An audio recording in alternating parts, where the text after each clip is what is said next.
Une petite vidéo pour être incollable en Formule 1. Tu vas voir que Alonso et Verstappen détruisent leurs coéquipiers et à l'inverse, pour un de nos Français, trop facile. Chez Aston Martin, il n'y a pas de débat. 9 courses, 9-0 pour Fernando Alonso. Et ben voilà, ça c'est le talent. 9-0, ça pique. Max Verstappen, lui aussi, étrille son coéquipier. Alors depuis le début de la saison, c'est 9-0 également contre ses coéquipiers. Tsunoda est arrivé au Grand Prix du Japon, si je ne dis pas de bêtises. 7-0, ça pique, ça fait extrêmement mal. Chez Mercedes aussi, il y a un gros déséquilibre. 8 pour Russell, 1 pour Antonelli. Clairement, le jeune Italien doit augmenter son niveau de jeu, même si n'oubliez pas, Russell, c'est un de ses points forts, les qualifications. Chez Ferrari, là aussi il y a un déséquilibre, même si ça y est, ce week-end à Barcelone, Lewis Hamilton a marqué son deuxième point contre Charles Leclerc. C'est en train de se resserrer. Où est-ce que ça va se terminer? Comment ça va se terminer? Ça sera intéressant de voir la suite.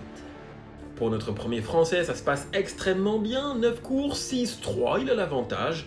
Donc on est dans la continuité pour Esteban Ocon. Lui aussi, il aime bien les qualifications, mais c'est important pour lui de montrer que c'est lui le taulier, c'est lui le pilier de l'écurie.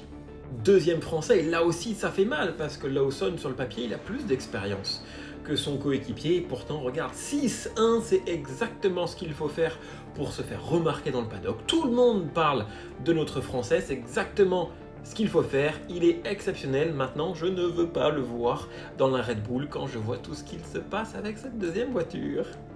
Et regarde chez McLaren, ça y est, Piastri a pris les devants. C'est intéressant parce que l'année dernière, sur toute la saison, Lando Norris avait gagné 20-4. Et cette saison, Piastri fait mieux en 9 courses que sur toute la saison dernière.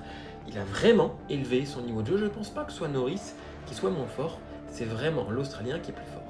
Chez Williams, il y a match, et ça pour le coup c'est fort de l'Espagnol d'aller chercher déjà le Thaïlandais 5-4 alors que Sainz vient d'arriver dans l'écurie. C'est bien, c'est même très très bien. Autre chose très intéressante, Bortoleto.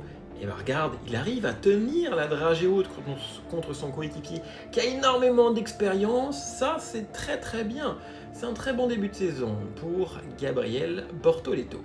Et enfin, Gasly, 3-0, emballé, c'est pesé, il prend sa revanche sur la finale de la Coupe du Monde contre l'Argentine. En tout cas, 3-0, c'est exactement ce qu'il faut. Il faut vraiment que l'Argentin augmente son niveau de jeu parce que ça va vraiment commencer à faire tâche.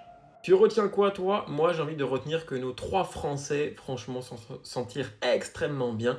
Et qu'est-ce que ça fait plaisir de voir ça?